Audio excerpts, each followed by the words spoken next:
Friends అందరికీ నమస్కారం. నేను మీ Mohini. Welcome to my channel Mohini's home. ఇదైతే సాలూరు పండక్కి వెళ్ళామండి. అక్కడ చూడండి అమ్మవారి గుడి, శ్యామలమ్మ తల్లి గుడి. తర్వాత ఈరోజైతే సాటర్డే అండి. సాటర్డే రోజు చూడండి ఎంత ఎండగా ఉంది. ఉదయం అయితే వర్షం పడింది, మళ్ళీ ఎండెక్కిపోయింది. తర్వాత ఈరోజు లంచ్లోకి అయితే నేను కొత్తిమీర పచ్చడి అయితే చేస్తున్నానండి. టమాటో కొత్తిమీర పచ్చడి. దానికోసం చూడండి ఫస్ట్ అయితే ఇలా పచ్చిమిర్చి వేసుకుంటున్నానండి. ఆయిల్ వేసుకొని కరివేపాకు, పచ్చిమిర్చి వేసుకున్నానండి. ఆయిల్ కూడా వేరుశనగ నూనె వేసుకున్నానండి.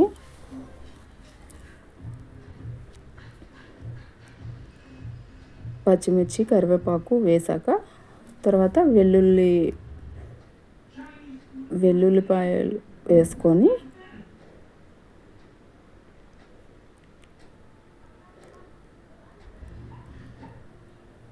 చూడండి.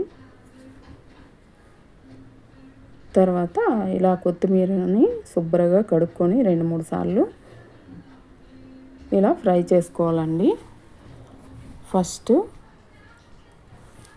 పచ్చిమిర్చి, కరివేపాకు, వెల్లుల్లి వేసుకొని అవి కొంచెం వేగాక ఈ కొత్తిమీర కూడా వేసేసి కొద్దిగా ఇలా వేగుతున్నప్పుడు టమాటో కూడా కట్ చేసి పెట్టుకున్నానండి.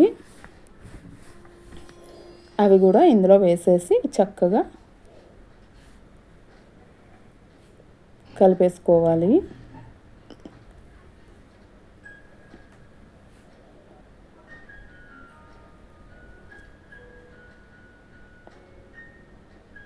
సింపుల్గా ఎలా అయితే కొత్తిమీర పచ్చడి చేశానండి.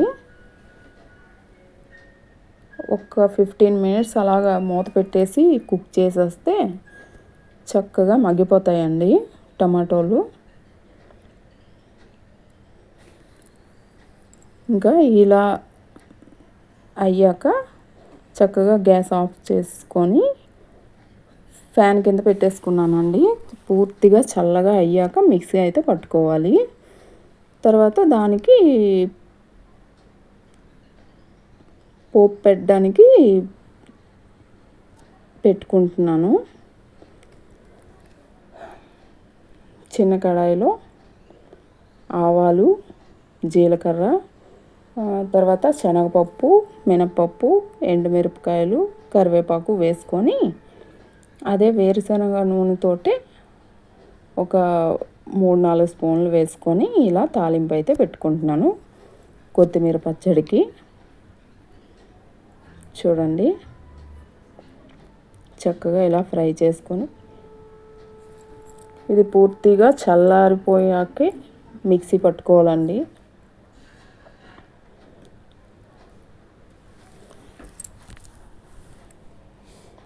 చూడండి మిక్సీ అయితే పట్టేశాను టమాటో కొత్తిమీర పచ్చడి చక్కగా ఇలా. ఇప్పుడు సాల్ట్ అయితే వేసుకుంటున్నానండి. ముందైనా వేసేయచ్చు, నేనైతే మర్చిపోయాను మిక్సీ పట్టేటప్పుడు. ఇప్పుడు వేసేసుకున్నాను. ఈ తాలింపు కూడా అయిపోయింది, వేసేసాను.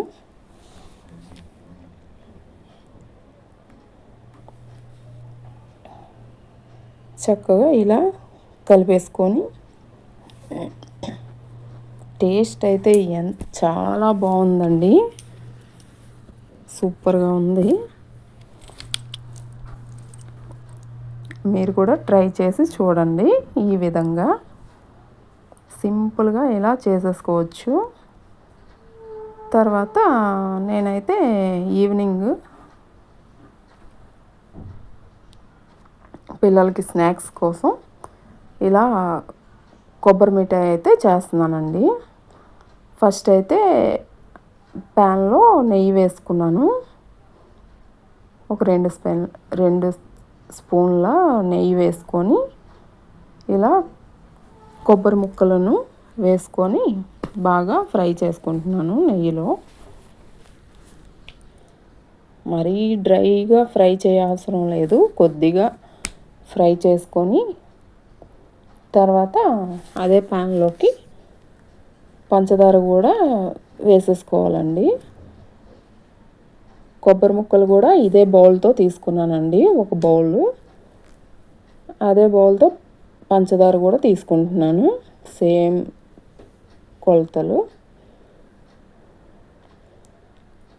ఒక బౌల్ కొబ్బరి ముక్కలకి అదే బౌల్తో పంచదార కూడా వేస్తున్నాను. ఇప్పుడు ఇవి కొద్దిగా ఫ్రై అయిపోయినాక పంచదార కూడా వేసేస్తున్నాను. పంచదార వేసేసి అదే బౌల్లో 1/2 కప్పు వాటర్ వేస్తున్నానండి. వాటర్ వేసుకొని చక్కగా కలిపేసుకోవాలి.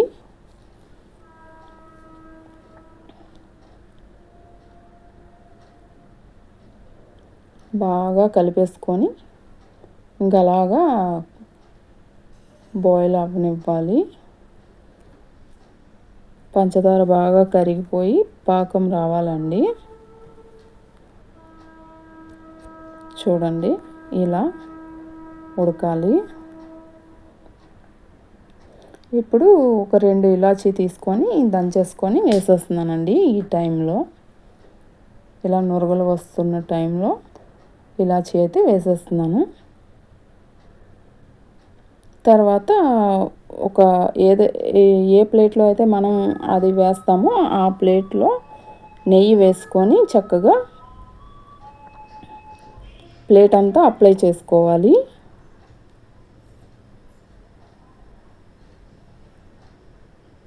చూడండి చక్కగా ప్లేట్ అంతటికి అప్లై చేసేస్తున్నాను.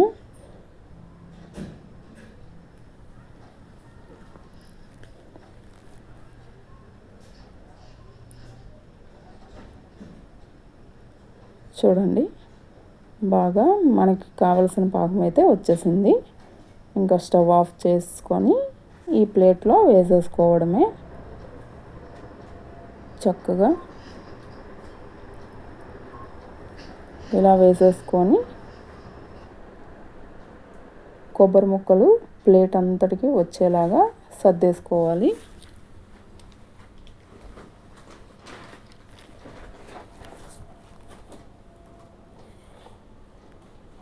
చూడండి తర్వాత ఒక 1/2 అవర్ అలా ఉంచేస్తే చక్కగా మనకి వేరే ప్లేట్లోకి ఇలా తీసేసుకోవచ్చు. నెయ్యి రాసాం కదా, ఏది అంటుకోకుండా నీట్గా వచ్చేసింది. ఎంత బాగా వచ్చింది కదండి. ఇదే కొలతలతో మీరు కూడా ట్రై చేసి చూడండి, ఎలా వచ్చిందో కమెంట్స్లో చెప్పండి. తర్వాత ఈవినింగ్ అయితే చూడండి ఇలా ఎంత బాగుందో కదా ఆకాశం. Thanks for watching. బాయ్ అండి. వీడియో నచ్చితే లైక్ చేయండి, షేర్ చేయండి, సబ్స్క్రైబ్ చేసుకోండి నా ఛానల్ను.